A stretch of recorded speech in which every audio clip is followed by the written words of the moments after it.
Kita mulai Bu ya.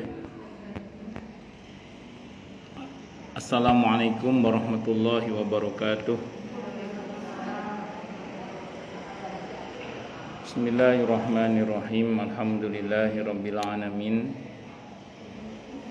Wa bihi nasta'inu ala umurid dunya waddin.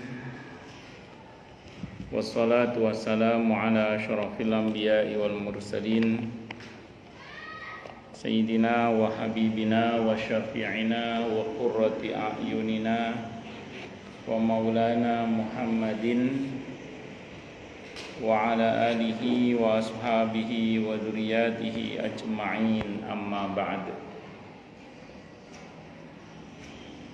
Asyhadu an la ilaha illallah wa asyhadu anna Muhammadar Rasulullah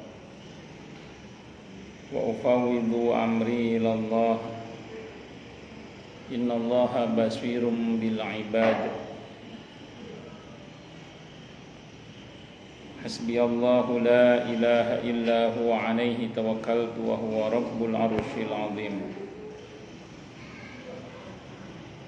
Qala Allah ta'ala fi kitabihil karim hikayatan an nabiyillahi Musa alaihi salam. Rabbi syrah li sadri wa yassir li amri wahlul 'uqdatam min lisani yafqahu qawli.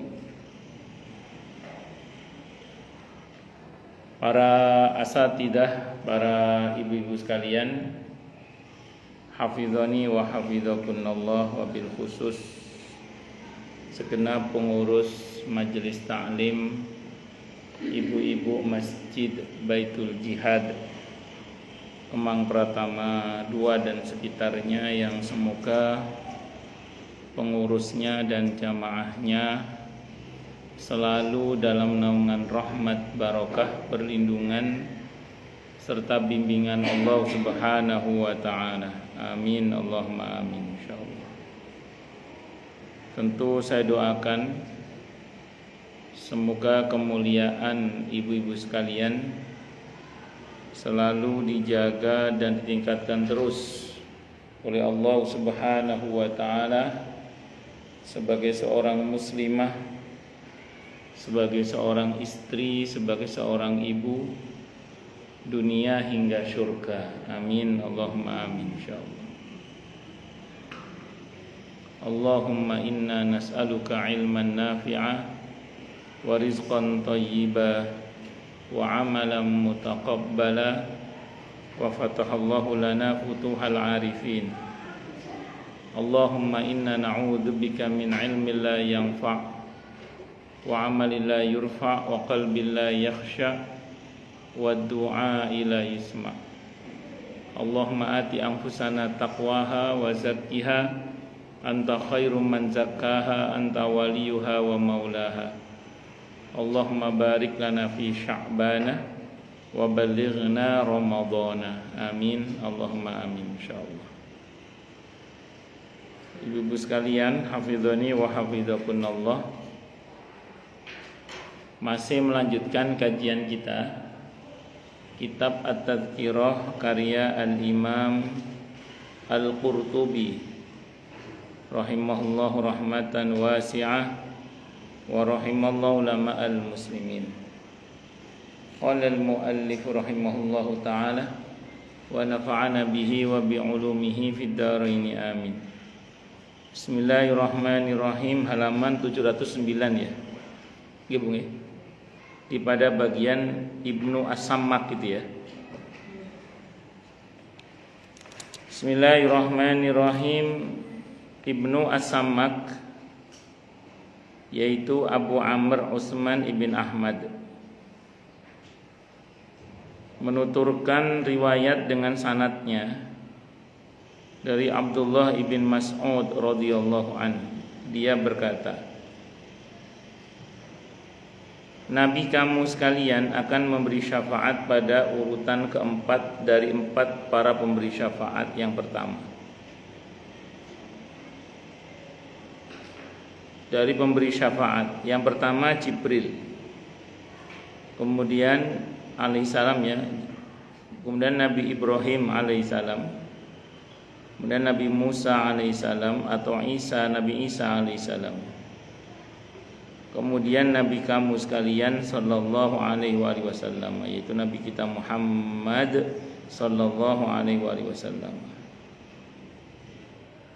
Disusul kemudian oleh para malaikat lainnya, kemudian para nabi, kemudian para siddiqin, kemudian para syuhada, dan ada kaum yang tetap tinggal dalam neraka jahanam. Kepada mereka dikatakan, apakah yang memasukkan kamu ke dalam sakor, neraka sakor? Ma salakakum fi sakor? Mereka menjawab, kami dahulu tidak termasuk orang-orang yang mengerjakan sholat, dan kami tidak pula memberi makan kepada orang miskin, dan adalah kami membicarakan yang batil bersama dengan orang-orang yang membicarakannya, dan adalah kami mendustakan hari pembalasan hingga datang pada kami kematian.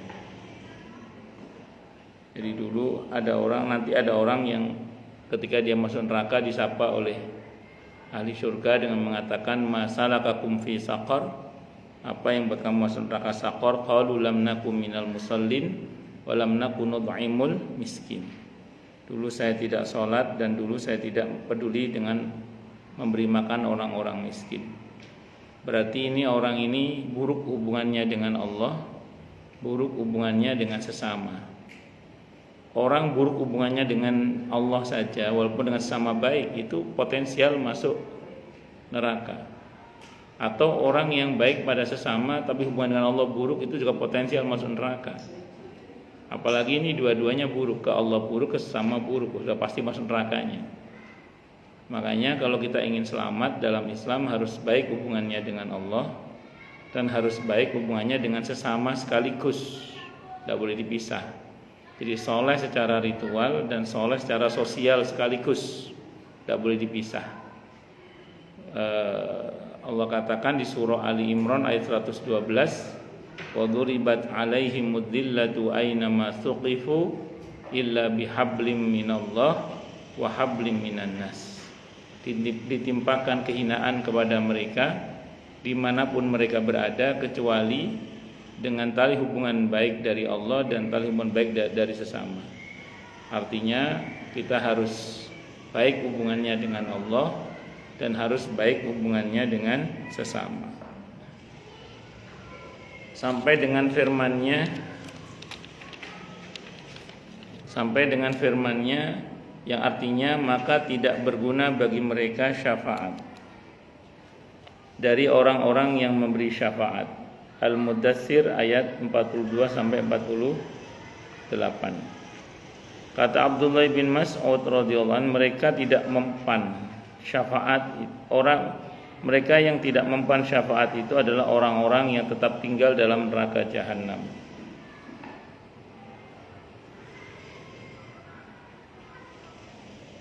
Baik. Kalau melihat riwayat ini, walaupun riwayatnya ada yang mendhaifkan di sini dalam catatan kaki ini didhaifkan riwayatnya.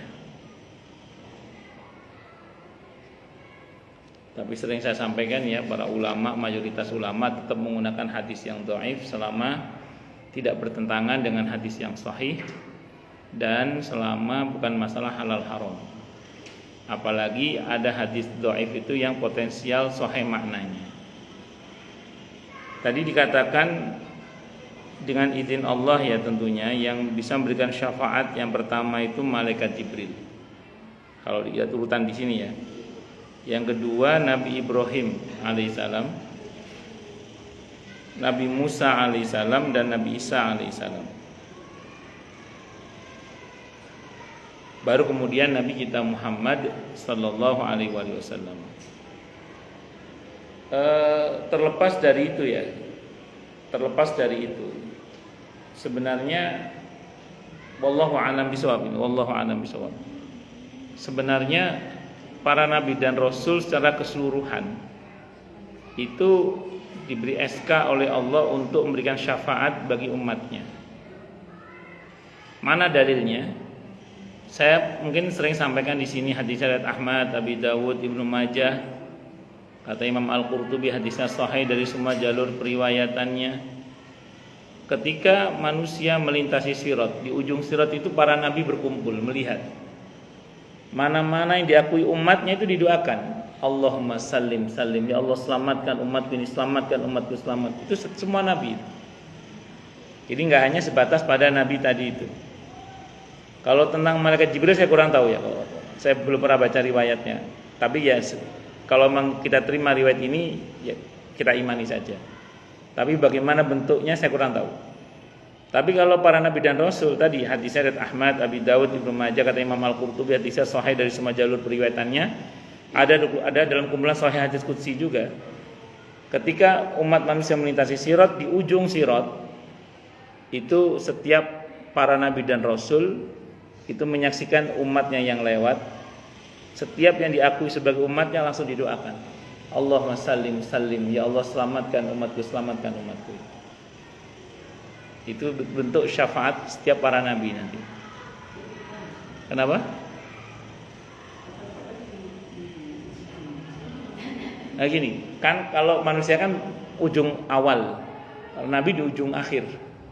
Berarti di halaman surga. Kan ujungnya sirat itu surga. Ujungnya sirat itu surga. Ada yang mengatakan kontoro. Kontoro itu sirat ada ujungnya jembatan lagi. Namanya kontoro. Jembatan yang menghubungkan antara sirat dan surga. Kalau sirat itu ada potensial kepleset masuk neraka. Kalau kontoro pasti masuk surga udah. Tapi ada juga kalau Imam Al-Qurtubi ini kecenderungannya tidak membedakan antara sirat dengan kontoro. Sehingga kemudian kalau versi kitab ini sirat ujungnya ya surga berarti. Berarti para nabi itu berkumpul di halaman surga atau di balkonnya surga sambil melihat setiap orang yang lewat.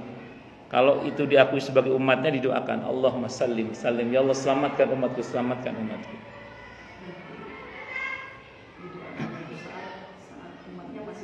Masih di sirat, iya. Iya bukan. Kenapa? Belum masih baru mau lewat itu ya. Didoakan. Kira-kira kalau yang mendoakan Nabi selamat apa selamat? Selamat. Makanya kita berharap pada Allah semoga kita ini termasuk yang diakui sebagai umat Nabi kita Muhammad sallallahu alaihi wasallam. Kalau para nabi yang lain saya kurang tahu detailnya ya. Cuman kalau untuk Nabi kita Muhammad sallallahu alaihi wasallam itu syafaatnya bahkan ketika berada di mahsyar pun sudah ditampakkan syafaatnya dengan izin Allah ya. Seperti orang-orang yang bisa menikmati haud telaga Rasulullah Muhammad sallallahu alaihi wasallam. Terus ketika hisab tidak kunjung ditegakkan, itu Nabi yang minta kepada Allah agar hisab segera ditegakkan. Sehingga Allah mengatakan isfa fatu syafa, mintalah kamu syafaat wahai Nabi, pasti akan aku izinkan kau memberikan syafaat dengan izin Allah. Ya, jadi itu syafaatul uzma Nabi kita Muhammad SAW tentu semua dengan izin Allah ya, karena man dalladzi yashfa'u indahu illa biidzni. Terus belum lagi ketika Nabi mendampingi umatnya saat dihisab, mendampingi umatnya saat di mizan, termasuk mendampingi umatnya saat di sirat. Sehingga pernah Siti Aisyah radhiyallahu anha bertanya, "Ya Rasulullah, nanti di mahsyar kalau saya nyari jenengan di mana? Kalau enggak di sirat ya di mizan," kata. Aku antara itulah, kalau enggak di sirat di mizan. Saking kuatnya keinginan Nabi agar seluruh umatnya itu masuk surga. Karena harapan Nabi itu satu-satunya harapan Nabi yang sangat diharapkan kepada Allah, sampai Allah jawab, "Wala saufa yu'tika rabbuka fatardha." Semua yang kamu mau wahai Nabi pasti Allah akan penuhi sampai kamu merasa puas. Nah, puasnya Nabi itu kalau umatnya seluruhnya masuk surga. Nah, termasuk nanti adalah beberapa umatnya yang sudah terlanjur masuk neraka. Itu Nabi berikan syafaat dengan izin Allah, saya ulang ya. Itu hingga semuanya nanti keluar dari neraka. Seluruh umat Nabi kita Muhammad SAW, termasuk yang paling terakhir disentuh oleh syafaat Nabi dengan izin Allah adalah orang yang di hatinya itu tidak ada kebaikan sama sekali kecuali satu titik saja. Insyaallah kemarin sudah kita bahas ya pembahasannya ya. Jadi tidak ada kebaikan sama sekali dalam hatinya kecuali satu titik saja. Dan satu titik itu adalah la ilaha illallah. Saya membayangkan itu titik la ilaha illallah saat akad nikah. Serius dia syahadatnya. Terus kemudian setelah itu dia mungkin nggak pernah mengamalkan agamanya, tapi tidak pernah bergeser dari la ilaha illallah. Jadi memang ada orang-orang tertentu itu yang la ilaha illallahnya itu nggak mau geser. Jadi memang dia nggak mau, kalau suruh murtad nggak mau.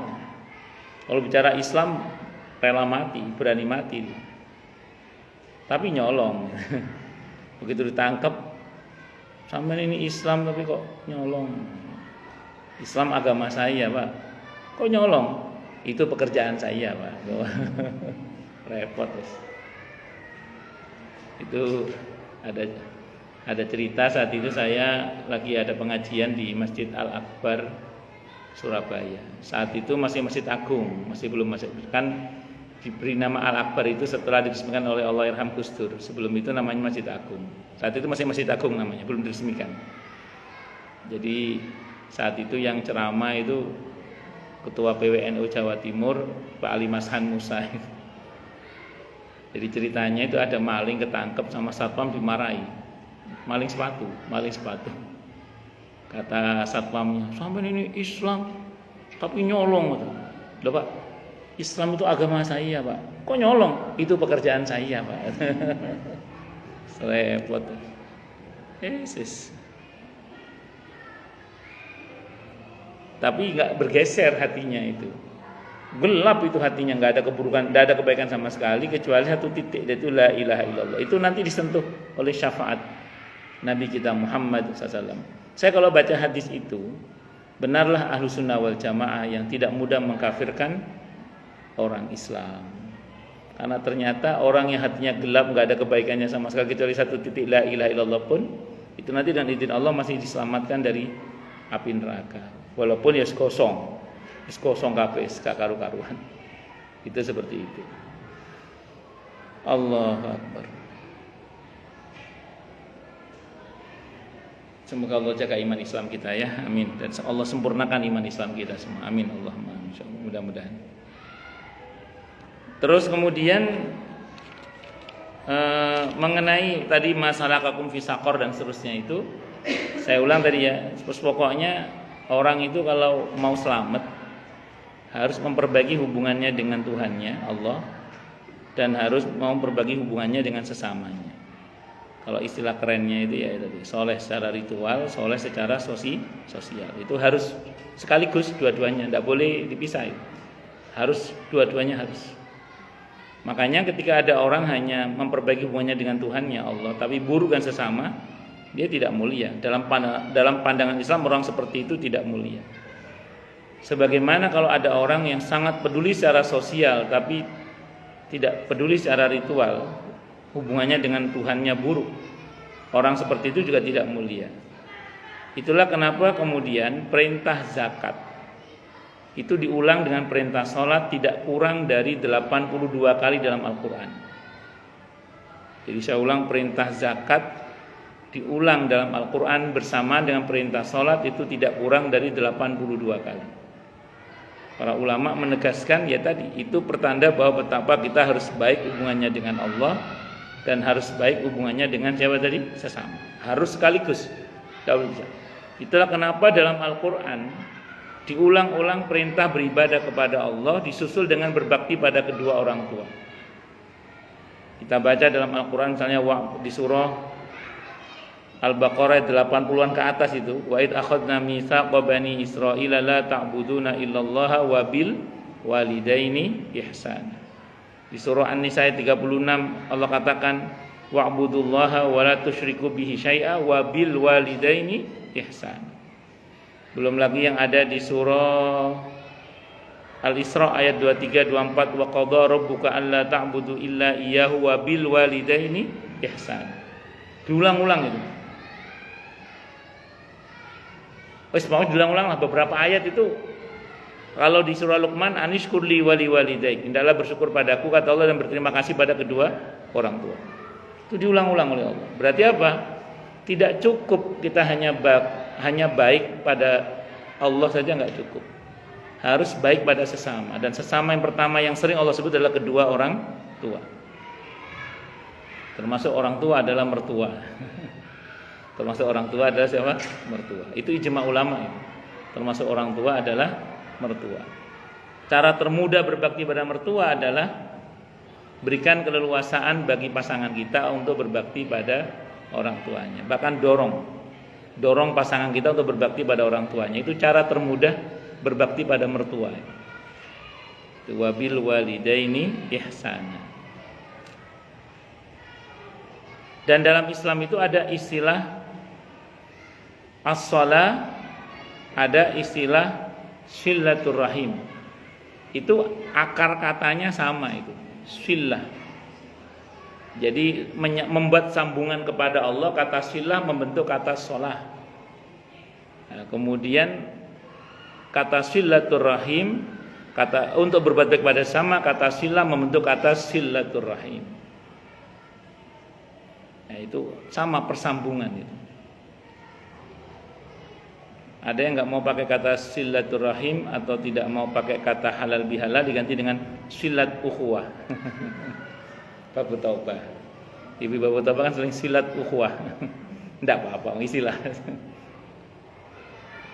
Allahu Akbar. Itu kan hanya istilah saja. Istilah media sosial di mana masyarakat berkumpul untuk saling memaafkan. Karena kalau kita buka dalam Kamus Besar Bahasa Indonesia, nanti ketik halal bihalal tanpa spasi ya. Di Kamus Besar Bahasa Indonesia itu ada kata halal bihalal tapi ngetiknya tanpa spasi.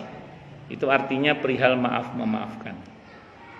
Itu media sosial orang pada masa itu untuk mengumpulkan sanak keluarga supaya disimpelkan silaturahimnya sehingga kemudian cepat selesai. Karena kalau dituruti, didatangi satu persatu pulang kampung 2 pekan nggak cukup itu. Ke rumahnya Pak D, Bude, Pak Alik, Bule, Pak kakak kandung, adik kandung, sepupu, 2 pupu, 2 pekan nggak selesai itu. Maka disimpelkan, dibuat acara keluarga namanya apa? Halal. Itu perkara muamalah sebenarnya. Muamalah itu hukum asalnya boleh hingga ada dalil yang melarangnya. Selama tidak ada perbuatan yang dilarang di dalamnya, maka boleh-boleh saja. Itu seperti itu. Kalau ada yang dilarang di dalamnya, yang dilarang itu yang dibuang. Jangan acara silaturahimnya yang dibuang, tapi yang dilarang itu yang dibuang. Ibarat makan nasi ada kerikilnya, yang kita buang kerikilnya, jangan dengan nasinya. Tapi saya masih ingat, saya pas ngomong gitu ada seorang ustadz yang ngomong gini, oh enggak, itu bukan sama dengan nasi ada kerikilnya. Kata beliau, itu sama dengan makan kolak kecampuran tai kucing katanya. Dia ngomong gitu, harus dibuang semua kata dia gitu. Saya bilang gini sama beliau, enggak, analogi saya masih lebih tepat insya Allah, saya bilang gitu. Kok bisa gitu?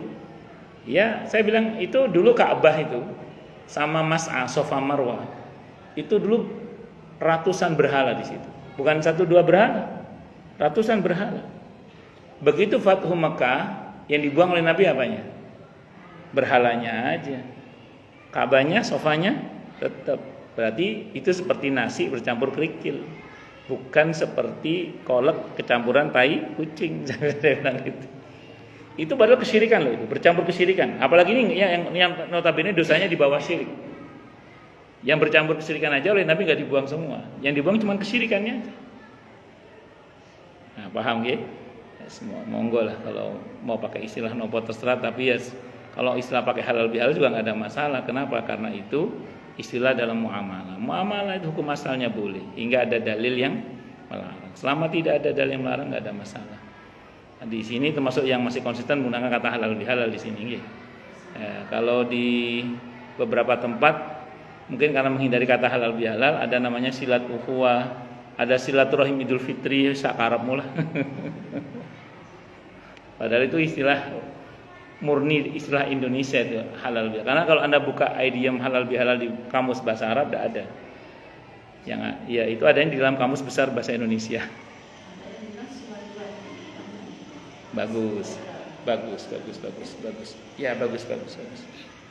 Itu tidak salah. Jadi istilah silaturahim itu memang untuk kerabat yang bin nasab maupun kerabat yang bisabab. Jadi kerabat itu ada dua, Bu Ici. Ada kerabat yang bin nasab, punya hubungan darah. Ada yang bisabab. Sebab di sini maksudnya sebab pernikahan. Pasangan kita tadinya mungkin orang lain. Pak Asri tadinya orang lain. Begitu nikah sama Bu Ici, maka Pak Asri menjadi bagian dari kehidupan Bu Ici. Semua kerabatnya Pak Asri itu kerabatnya Bu Ici. Itu namanya kerabat bisabab namanya. Itu seperti itu. Nah, kalau kita yang tidak ada kekerabatan juga tidak ada sebab hubungan rahim, betul masih benar tadi. Kalau kita mau pakai istilah silat ukhuwah, tidak ada masalah. Kalau mau kita pakai istilah halal bihalal lebih tepat sebenarnya, karena itu istilah umum untuk perihal maaf memaafkan sebenarnya. Saya kira itu aja sih sebenarnya. Kenapa? Kalau mau dipakai dalam pengertian umum, bukan dalam pengertian khusus, secara bahasa saja sah-sah saja. Karena silaturahim kan maknanya menyambung kasih sayang kan, menyambung kasih sayang di antara sesama muslim, yaitu sah-sah saja. Kalau kita mau pakai dalam pengertian istilah bahasa. Tapi kalau istilah syar'i memang silaturahim itu berkaitan dengan kerabat, baik kerabat yang bin nasab maupun yang bisabab. Saya kira itu. Makanya kalau dalam term keindonesiaan itu yang cocok ya halal bihalal, itu menurut saya itu paling cocok itu. Itu halal bihalal itu perihal maaf memaafkan. Itu kalau dalam kamus bahasa Indonesia ya, bukan dalam kamus bahasa Arab. Kalau kita bahasa Arab kan halal bihalal itu artinya kan maknanya saling merelakan kan. Karena orang Arab itu kalau menunjukkan rela dia bilang halal. Halal. Jadi itu orang Arab itu kan kalau menunjukkan rela itu dia bilang halal. Dan bahasa hadisnya perihal meminta maaf pada sesama itu Nabi menggunakan kata fal yastahli. Maka adalah dia minta halalnya. Masdarnya fal yastahli itu apa? Istihlal. Iya, minta halalnya itu, istihlal itu. Jadi lebih mendekati yang di hadis sebenarnya kata halal bihalal itu justru istilah itu lebih mendekati yang ada di dalam hadis sebenarnya. Ya, sebenarnya. Kenapa, Bu?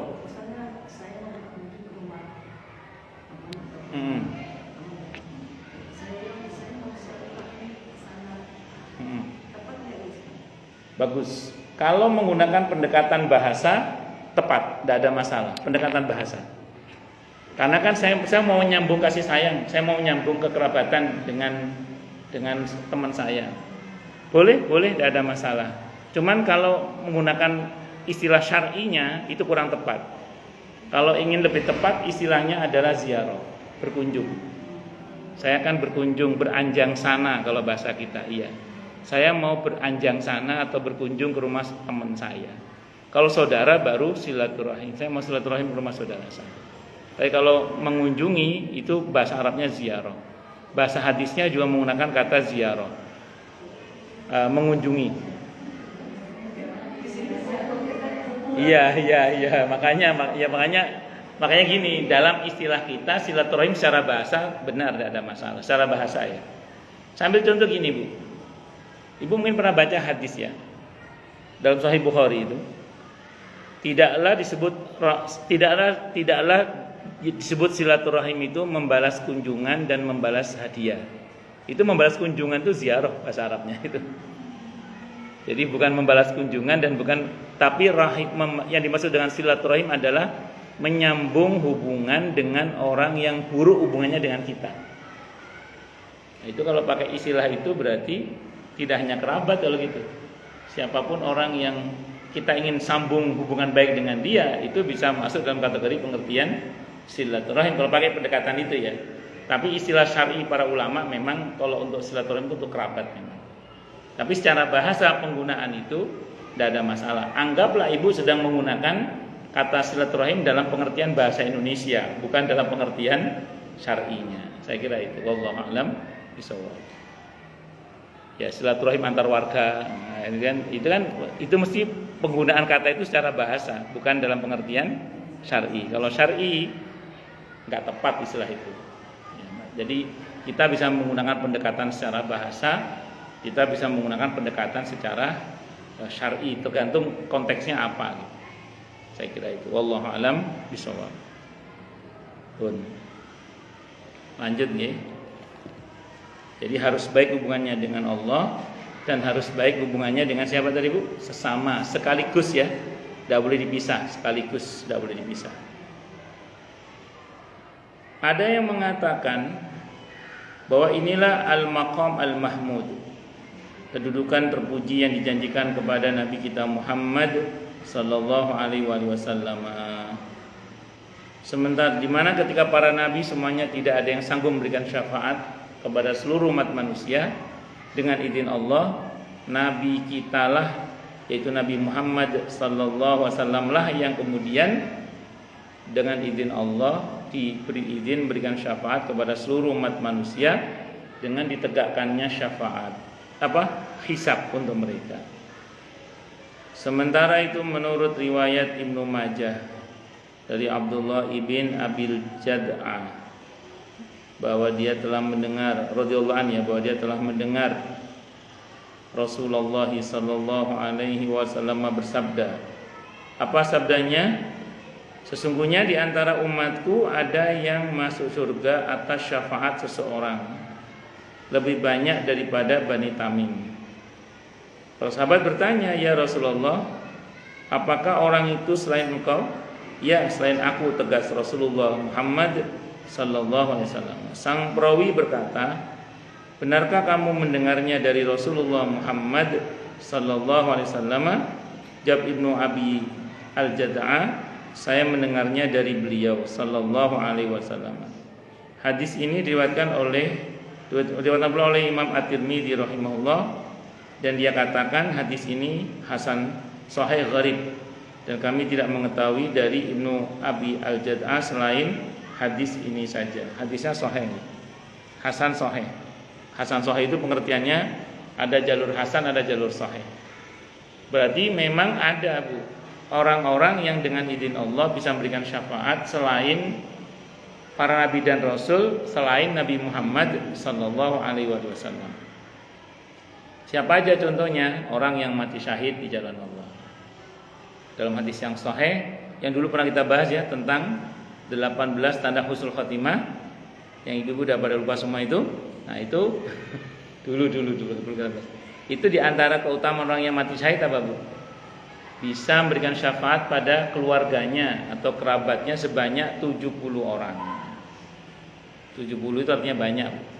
Nah kalau ibu dulu punya kakek atau nenek yang gugur sebagai syahid dalam perjuangan membela agama dan negara ini, itu potensial dapat syafaat dengan izin Allah, insya Allah. Tapi kita nggak usah ngandelin orang yang mati syahid deh, kita aja yang mati syahid. Caranya gimana Ustaz? Gini, ingat ya ketika Imam Al-Qurtubi dalam kitab ini ketika membahas tentang orang yang mati syahid, apa kata beliau dalam komentar dalam kitab ini? Untuk mati syahid nggak harus perang, kata beliau. Untuk mendapatkan kedudukan orang yang mati syahid nggak harus apa Bu? Perang. Dan dalam Islam kita nggak boleh minta perang. Ibu kalau baca dalam kitab Riyadhus Shalihin bab tentang jihad, itu ada larangan minta ketemu musuh, nggak boleh. Tapi kalau ketemu ya harus tidak boleh lari gitu. Di situ diterangkan begitu. Jadi kita tidak boleh terus berdoa, Indonesia nggak asik damai ini, minta perang, tidak boleh.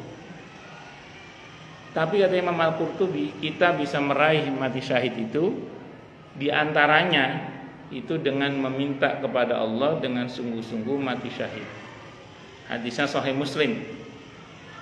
Barang siapa yang meminta kepada Allah dengan sungguh-sungguh mati syahid, maka Allah akan berikan kepadanya kedudukan orang yang mati syahid walaupun dia mati di atas ranjangnya. Bahkan dalam kitab ini seingat saya dulu di awal-awal ada kata-kata bahkan syuhada umat ini banyak yang matinya di atas ranjangnya. Banyak syuhada umat ini yang matinya di atas ranjang. Nah, bisa jadi karena barokah doa itu. Makanya gini Bu, kita itu kalau minta mati kepada Allah seringkali kan mati husnul khotimah, betul ya? Benar itu. Tidak salah. Teruskan. Tapi ada baiknya karena kita udah ngaji, tambahkan husnul khotimah, syahid di jalan Allah Subhanahu wa taala. Kita mohon pada Allah, Bu, semoga kita semua mati syahid di jalan Allah Subhanahu wa taala. Amin. Allahumma amin. Itu kita mohon pada Allah. Yang kedua, di antara kiat supaya kita ini mati syahid, dihitung sebagai orang yang mati syahid di jalan Allah adalah upayakan kita ini mengamalkan firman Allah, faida faraghta fansab, itu loh. Faida faraghta fansab. Kalau selesai dari satu kebaikan, segera bersiap untuk melaksanakan kebaikan berikutnya. Sehingga potensial kita itu mati dalam keadaan sedang beramal soleh, atau baru selesai dari amal soleh tapi sudah bersiap untuk beramal soleh berikutnya karena ada pasang niat. Itu dua-duanya husnul khotimah, syahid di jalan Allah. Di pembahasan kita dulu tentang 18 tanda husnul khotimah itu, di antara tanda husnul khotimah yang ke-18 adalah itu ketika seseorang hari itu dia bersedekah dan dia akhiri hidupnya dengan sedekah itu, maka dia syahid. Barang siapa yang hari itu dia berpuasa dan kemudian di akhir hidupnya dengan puasa itu, maka dia syahid. Kesimpulannya dalam buku itu dikatakan bahwa pokoknya orang yang mati sedang beramal soleh berarti dia mati syahid. Namanya syahid akhirat tuh. Nah, kalau kita selalu mengamalkan faidah faraghta fansab itu, Bu, insya Allah kita mati syahid, insya Allah. Jadi kalau nggak mati sedang berbuat baik, atau baru selesai dari kebaikan sedang bersiap dan berniat untuk kebaikan berikutnya, itu dua-duanya baik. Itu contoh yang terakhir, bukan yang terakhir ya, ketiga aja deh. Yang ketiga itu diantaranya apa? Libatkan diri kita dalam perjuangan di jalan Allah. Libatkan diri kita dalam perjuangan di jalan Allah. Entah jadi pengurus masjid, pengurus mushola, pengurus majelis taklim, penggiat-penggiat dakwah, atau jadi donaturnya, atau jadi jamaah aktif lah kalau enggak. Sehingga ketika kita mati, kita masih tercatat sebagai pengurus masjid, pengurus majelis taklim, pengurus mushola, penggiat-penggiat dakwah, atau donaturnya. Masih tercatat itu.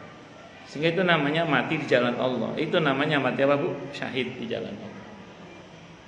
Walaupun nanti ketentuannya itu syahid akhirat.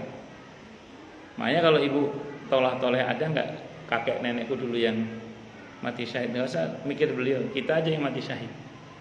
Caranya tadi itu diantara minta kepada Allah mati syahid. Yang kedua, amalkan faidah faraghta fansab wa ila rabbika farghab itu. Yang ketiga, upayakan diri kita ini terlibat dalam perjuangan di jalan Allah. Paham ya? Nah, itu diantaranya.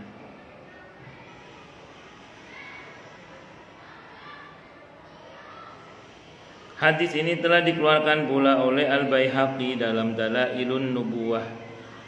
Dia berkata, Abdul Wahab As-Saqafi berkata dari Hisham Ibn Hayyan dari Hasan, bahwa orang yang dimaksud dalam hadis tersebut adalah Uwais Al-Qarni radhiyallahu anhu. Ada yang mengatakan yang dimaksud ini adalah Uwais Al-Qarni radhiyallahu anhu. Ini pendapat.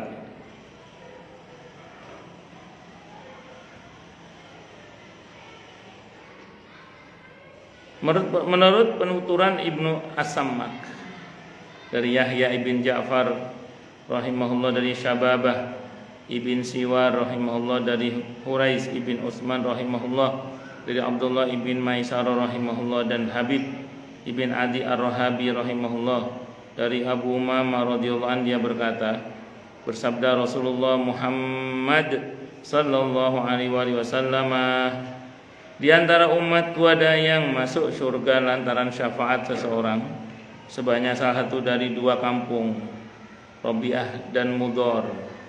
Kata perawi, seseorang bertanya, ya Rasulullah, apa artinya Rabi'ah dibanding Mudhar? Rasulullah Muhammad SAW bersabda, menjawab, aku hanya mengatakan apa yang harus aku katakan. Kata perawi, para syekh berpendapat bahwa orang yang dimaksud dalam hadisnya adalah Utsman ibn Affan radhiyallahu anhu. Tuan sanadnya lemah, dhaif. Sementara itu At-Tirmidzi meriwayatkan dari Abu Sa'id Al-Khudri radhiyallahu anhu bahwa Rasulullah Muhammad sallallahu alaihi wasallam bersabda, sesungguhnya di antara umatku ada yang memberi syafaat kepada sekian banyak manusia. ada pula yang beri syafaat kepada satu kabilah, ada pula yang beri syafaat kepada satu keluarga, ada pula yang beri syafaat kepada satu orang sehingga mereka semua masuk surga. Kata Tirmidzi, hadis ini hasan walaupun catatan kakinya dhaif ya. Ini sering saya sampaikan begini. Sebelum saya masuk yang hadis yang ini ya. Yang pertama tadi hadisnya itu ada kata-kata Nabi bersabda, pokoknya aku hanya menyampaikan apa yang harus aku sampaikan. Itu menunjukkan bahwa Nabi itu wa ma yantiqu 'anil hawa in huwa illa wahyu yuha. Jadi Nabi itu tidak akan berbicara kalau masalah agama kecuali berdasarkan wahyu diwahyukan kepada beliau. Dan Nabi sifatnya tabligh, menyampaikan kebenaran apa adanya dengan sebenarnya dan sebaik-baiknya. Maka apa yang ditanyakan sahabat tadi ketika Nabi tidak mendapatkan penjelasan wahyu, Nabi tidak bisa menjelaskan. Dan Nabi diam karena memang nunggu informasi wahyu tentang jawaban apa atas pertanyaan itu. Nah, sebenarnya gini ya. Ini menunjukkan bahwa Nabi itu nggak ngarang-ngarang dalam menyampaikan agama ini. Bahkan ada beberapa sahabat itu ketika bertanya itu yang jawab Al-Quran. Nggak cuma sekedar wahyu yang diwahyukan melalui Nabi sehingga menjadi hadis, tapi wahyu yang langsung itu notabene Al-Quran. Seperti misalnya ketika Nabi bercerita tentang Nabi Yunus alaihissalam yang harusnya meninggal dalam perut ikan, kemudian tidak jadi gara-gara baca la ilaha illa anta subhanaka inni kuntu minadh dhalimin yang di Al-Anbiya ayat 87 itu.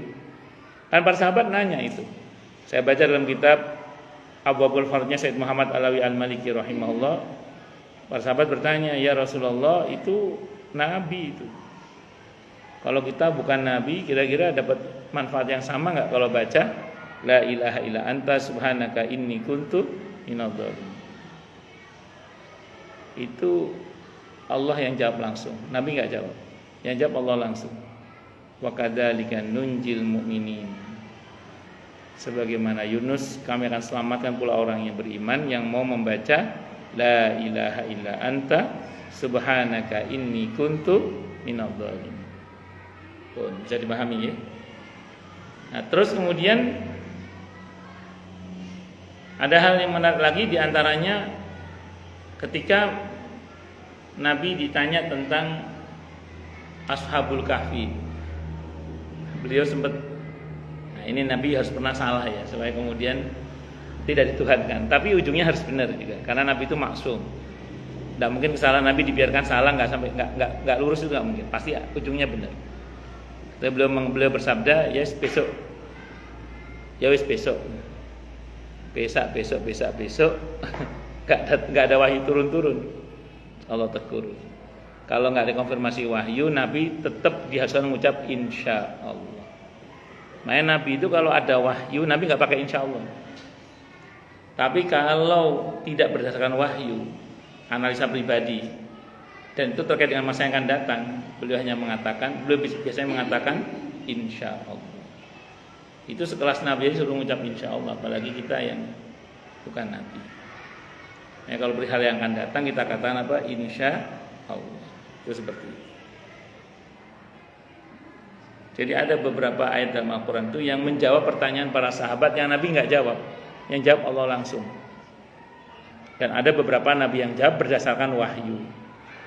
Jadi jawaban Nabi tadi itu yang mengatakan bahwa aku hanya menyampaikan apa yang harus aku sampaikan, menunjukkan bahwa Nabi itu nggak kreatif sama sekali dalam maksudnya nggak kreatif, maksudnya tidak berkreasi secara pribadi untuk menyampaikan kebenaran agama ini. Semuanya murni wahyu gitu maksudnya. Jadi bukan atas karangan beliau, bukan gitu. Ya Nabi orangnya sangat cerdas. Tapi dalam hal ini maksud saya kalau perihal wahyu Nabi tidak menambah dan tidak mengurang. Wis ngono sing yang disampaikan kepada saya cuma itu, ya itulah yang bisa saya sampaikan. Makanya beberapa sahabat itu tanya pernah, ketika misalnya Nabi menyebut angka sekian gitu ya. Sahabat tabi'in itu nanya kepada sahabat, itu maksudnya 40 malam apa 40 hari apa 40 tahun? Pokoknya 40. Nabi enggak jelasin, pokoknya 40. Enggak tahu apa itu tahun, apa bulan, apa hari, apa malam, enggak tahu. Karena Nabi tidak menjelaskan, kita nurut saja. Berarti gini loh. Apa-apa yang syariat tidak menjelaskan itu pasti enggak penting. Nggak penting untuk kita ketahui, maksudnya gitu. Bukan nggak penting untuk kita ketahui. Sambil contoh, kapan kiamat? Allah kasih tahu nggak? Nggak. Berarti kapan kiamat nggak penting untuk kita ketahui. Yang penting itu apa? Persiapan menghadapi kiamat. Maka ada orang nanya dalam hadis Sahih Muslim, kapan kiamat ya Rasulullah? Nabi tidak menjawab, tapi balik bertanya, Mada a'datalah? Apa yang telah kamu persiapkan kalau kamu nanya kiamat? Karena kapan kiamat itu nggak penting. Yang penting itu persiapan menghadapi kiamat. Tentang Ashabul Kahfi, berapa jumlahnya Allah terangkan nggak? Enggak. Allah nggak sebutkan detailnya berapa jumlah Ashabul Kahfi. Berarti apa? Tentang berapa Ashabul Kahfi nggak penting berarti. Nggak penting untuk kita ketahui, maksud saya. Yang penting itu apa? Perjuangan mereka, spirit perjuangan mereka mempertahankan iman. Sekelompok anak muda yang berjuang mempertahankan akidahnya, tauhidnya itu. Allahu Akbar. Tentang roh, Nabi tidak diberitahu oleh Allah tentang roh, dan kita juga tidak diberi ilmu tentang roh kecuali sedikit. Berarti pengetahuan tentang roh yang mendetil itu sebenarnya tidak penting. Yang penting itu perintah Allah terkait dengan roh itu apa coba? Tazkiyatun nafas, pembersihan jiwa itu. Qad aflaha man tazakka wa dzakara asma rabbih fasalla. Kalau bahasa sana, udahlah kamu enggak usah pusing soal roh. Berbuat kebaikan saja, perbanyak zikir, bersihkan rohani kamu itu. Itu yang penting itu. Salat, zikir, sabar, amal soleh, berbuat itu bagian dari tazkiyatun nafas. Karena itu yang penting. Karena pernah orang nanya ke saya itu, kalau menurut Ustaz roh itu laki-laki atau perempuan? Mbok wong iki rek. Oh, nong takon ngono iki ada. Saya bilang, nak, Muhammad Rasulullah aja enggak diberitahu, Pak, apalagi Muhammad Subhan, saya bilang gitu. Artinya detailnya roh itu enggak penting untuk kita ketahui. Yang penting itu apa?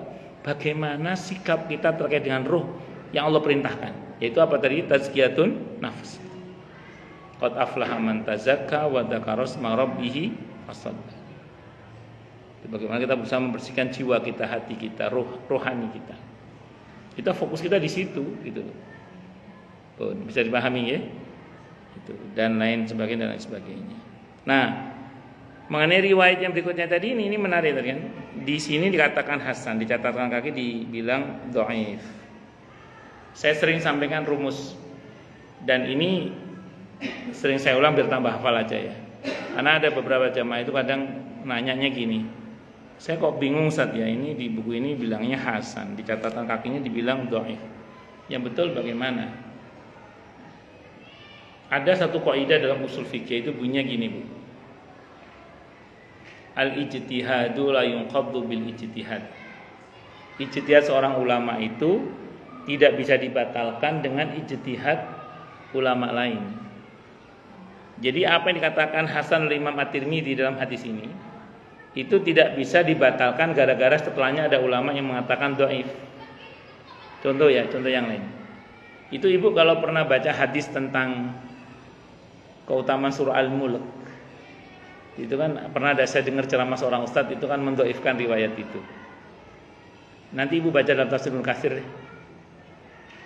Ibnu Katsir itu ngutip pernyataan Imam At-Tirmidzi, di mana Nabi kita Muhammad sallallahu alaihi wasallam bercerita tentang sebelum kalian ada orang yang meninggal dunia yang didatangi oleh dua malaikat namanya Munkar dan Nakir. Dua malaikat itu dihadang oleh surah Al-Mulk. Kata surah Al-Mulk, jangan sentuh orang ini karena di dalam dirinya ada saya. Kata Munkar Nakir, saya utusan Allah. Kata surah Al-Mulk, saya firman Allah. Malaikat maut redek kalau bahasa kita. Wah, ini berhadapan dengan firman Allah. Akhirnya konfirmasi kepada Allah, Allah putuskan bebas fitnah kubur. Apa kata Imam At-Tirmidzi? Hadisnya hasan. Apa kata Ibnu Katsir? Hadisnya dhaif. Jadi apa yang didhaifkan oleh Ibnu Katsir itu tidak serta-merta menjadi batal hasan versi Imam At-Tirmidzi. Kenapa demikian? Karena apa yang dikatakan hasan Imam At-Tirmidzi tidak menjadi batal gara-gara didhaifkan oleh Imam Ibnu Katsir. Termasuk ini. Apa yang dikatakan hasan oleh Imam At-Tirmidzi tidak serta-merta menjadi batal gara-gara didhaifkan oleh Syekh Albani. Imam At-Tirmidzi rahimahullah, Syekh Albani rahimahullah, Ibnu Katsir rahimahullah. Jadi enggak bisa dibatalkan. Karena ada kaidah yang mengatakan al-ijtihadu la yunqaddu bil ijtihad. Ijtihad seorang ulama tidak bisa dibatalkan oleh ulama yang lain. Dan masih banyak lagi lah yang lain-lain tentunya. Nah, ini sama. Ini saya termasuk yang cenderung mengatakan hasan. Lebih sepakat dengan Imam At-Tirmidzi. Imam At-Tirmidzi ini Bu rahimahullah salah satu murid terbaik Imam Bukhari. Salah satu murid terbaik Imam Bukhari adalah Imam At-Tirmidzi di antaranya. Nah, berarti apa ini Bu? Berarti ada selain Nabi yang bisa memberikan syafaat sesuai dengan kapasitas dirinya. Ada yang levelnya sekian banyak orang, sekeluarga, sampai cuma satu orang ada. Dengan izin Allah Subhanahu wa ta'ala. Tapi semua itu dengan izin Allah Subhanahu wa ta'ala. Dan mengenai riwayat yang diriwayatkan tadi itu bisa menjadi sahih maknanya karena bersesuaian dengan hadis sahih yang sebelumnya. Karena saya sering sampaikan di banyak tempat juga, waktu di sini sering saya sampaikan, kalau kita baca sebuah hadis terus dhaif jangan dibuang Bu. Karena siapa tahu dia nampaknya dhaif tapi maknanya sahih. Jadi ada hadis yang nampaknya dhaif tapi maknanya apa? Sahih. Sering saya sampaikan contoh di antaranya, contohnya misalnya hadis riwayat At-Tirmidzi itu yang di mana Nabi bersabda, man au kama qal man ayyara akhahu musliman bi dzambin dalam tanda kurung taba'anhu lam yamut hatta yaf'alahu. Barang siapa yang menghina saudaranya sesama muslim dengan satu perbuatan dosa yang dia telah bertaubat darinya dalam tanda kurung ya, maka orang itu tidak akan mati-mati sebelum melakukan hal yang sama. Hadis itu gharib kata Imam At-Tirmidzi, tapi maknanya sahih kata Imam Ahmad. Kenapa? Karena hadis ini bersesuaian dengan hadis sahih dari Abi Dawud, di mana Nabi bersabda kamakal, kalau seseorang melaknat saudaranya, maka laknat itu terbang ke langit. Sampai di langit ditolak, dibanting ke bumi. Sampai di bumi ditolak juga, dia berputar-putar. Kata Allah, serahkan kepada yang dilaknat, ternyata enggak pantas. Maka kata Allah, kembalikan laknat itu kepada yang melaknat. Maka yang melaknat kena laknatnya sendiri. Itu hadisnya sahih riwayat Abi Dawud, ada dalam kitab Riyadhus Shalihin. Itu namanya hadisnya dhaif tapi maknanya sahih. Atau hadisnya dhaif tapi jalur periwayatannya banyak sehingga menjadi hasan li ghairihi. Seperti misalnya hadis sahabat Anas bin Malik radhiyallahu anhu ketika beliau berkata, aqqa Rasulullah sallallahu alaihi wa alihi wasallam nafsahu. Nabi pernah mengakikai dirinya sendiri. Yang cerita siapa? Sahabat Anas bin Malik radhiyallahu anhu. Oh, berarti Nabi udah umur 50 tahun lebih itu yang cerita sahabat Anas. Iya, berarti Nabi udah umur 50 tahun lebih. Nabi pernah mengakikai dirinya sendiri. Di website seorang ustadz saya baca hadis itu dhaif, lemah. Tapi saya pernah mengetahui fatwanya Syekh bin Baz, beliau mengatakan hadis itu jalur periwayatannya banyak sehingga menjadi hasan li ghairihi. Maka dalam mazhab Syafi'i itu boleh orang mengakikai dirinya sendiri, itu boleh. Misalnya dulu panjenengan belum ada yang mengakikai karena orang tua kita belum ngerti. Sekarang kita ngerti dan punya duit, kita akikah untuk diri kita sendiri, itu boleh. Dalam mazhab Syafi'i pakai hadis tadi itu. Ada yang nggak mau ya karena dia mendhaifkan, tapi yang mau karena hadis itu jalur periwayatannya banyak sehingga menjadi hasan li ghairi. Hadis hasan bisa diamalkan sebagaimana hadis sahih. Wallahu a'lam bishawab. Benarkah orang yang telah masuk neraka mendapatkan syafaat? Insyaallah kita akan bahas di pertemuan yang akan datang. Kalau nggak ada pertanyaan, kalau ada pertanyaan, kalau nggak ada pertanyaan saya teruskan. Ya, monggo silakan yang mau tanya, protes, marah boleh silakan. Kalau ada. Siapa lebih sepuh siapa? Bu Diah apa? Oh, Bu Iji lebih sepuh Bu Iji. Lebih siapa? Lebih sepuh Bu Diah nggih. Nggih, Bun. Bu Diah merasa mirip enggak wajahnya dengan yang di depannya?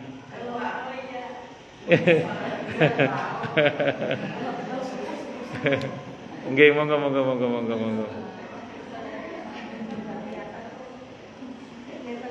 Monggo.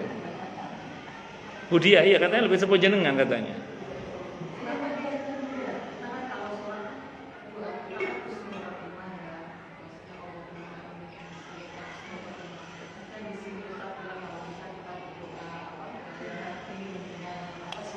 Tambahkan husnul khotimah tetap kita minta.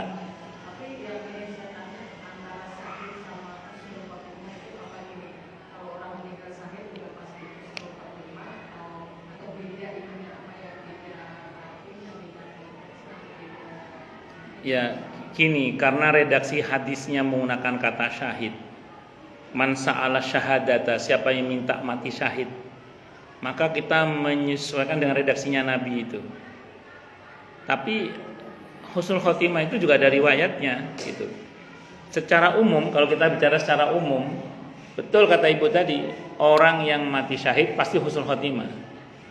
Tapi orang yang husnul khotimah itu belum tentu istilahnya itu syahid, belum tentu istilahnya itu syahid itu.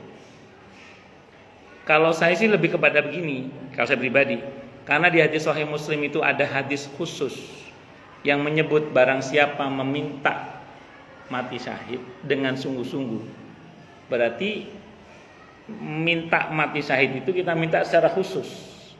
Memang selain kita berdoa secara umum minta mati dalam keadaan husnul khotimah. Kalau husnul khotimah kan berkaitan dengan riwayat yang innamal umuru bi khawatimiha itu loh. Bahwa segala perkara itu tergantung dari akhirnya atau ujungnya. Maka ketika ujungnya baik, maka dia akan dinilai baik. Dan sebaliknya kalau ujungnya buruk, dia akan dinilai buruk. Itu pun masih ada pembahasan. Sekarang contoh begini, ada orang meninggal dalam keadaan sholat, tapi utang belum bayar ya. Itu tetap jadi urusan kan? Kan seperti itu maksudnya. Atau misalnya ada orang yang mati dalam keadaan tidak baik. Tidak baik itu bertingkat. Ada yang menghapus keburukan seperti mati dalam keadaan, ada yang menghapus kebaikan maksud saya keseluruhannya karena mati dalam keadaan murtad, mati dalam keadaan kafir, berbuat syirik besar dan seterusnya, naudzubillah min dzalik. Tapi ada yang keburukan itu masih mungkin diampuni. Seperti karena mencuri atau karena malak orang atau mungkin nipu orang, dia masih ada kemungkinan diampuni. Tapi itu buruk juga. Maka yang kita inginkan adalah tadi itu tidak sekedar husnul khotimah, tapi dinilai syahid oleh Allah untuk mengejar kedudukan orang yang mati syahid, sebagaimana yang disebutkan dalam banyak riwayat dan dalam Al-Quran juga tentang orang-orang yang mati syahid itu. Saya kira ngoten begini. Jadi tetap kita minta husnul khotimah niku, jangan dirubah tidak apa-apa. Tapi yang kita tambahkan dengan syahid di jalan Allah. Makanya saya sering sampaikan ke jamaah, semoga Allah wafatkan kita semua dalam keadaan husnul khotimah dan syahid di jalan Allah Subhanahu wa taala. Saya tambahkan ada kata syahid di jalan Allah Subhanahu wa taala. Saya kira ngoten Bu dia. Monggo Bu Ici. Bu Ici bukan Bu Uci ya. Monggo Bu.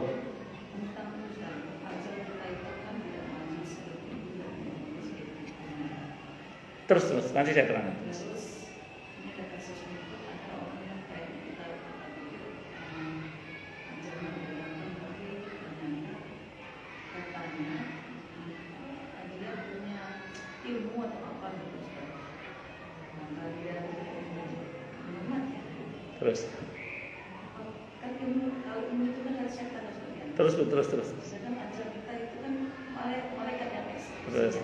Terus. Ya. Bagus. Saya terangkan ya gini. Ajal itu tidak bisa dinegosiasikan untuk dimajukan ataupun dimundurkan kalau ajalnya sudah datang. Begitu bunyi ayatnya. Nanti dicek, Ibu cek di surah Al-Munafiqun ayat 11 atau surah Al-A'raf ayat 34 yang paling populer itu. Walikulli ummatin ajal. Fa idza jaa ajaluhum la yastakhiruna sa'atan wa la yastaqdimun. Itu pakai kata istaf'ala ya, itu memohon artinya. Kalau ajalnya udah datang, orang yang mau mati itu tidak bisa lagi bernegosiasi meminta agar ajalnya dimajukan ataupun dimundurkan. Jadi ajal itu harus tepat waktu. Kalau merujuk pada surah Al-A'raf ayat 34. bukti bahwa ini dimaksud dengan tidak bisa dinegosiasi untuk dimajukan atau dimundurkan, karena di surah Al-Munafiqun ayat 10 itu ada negosiasi dari orang munafik.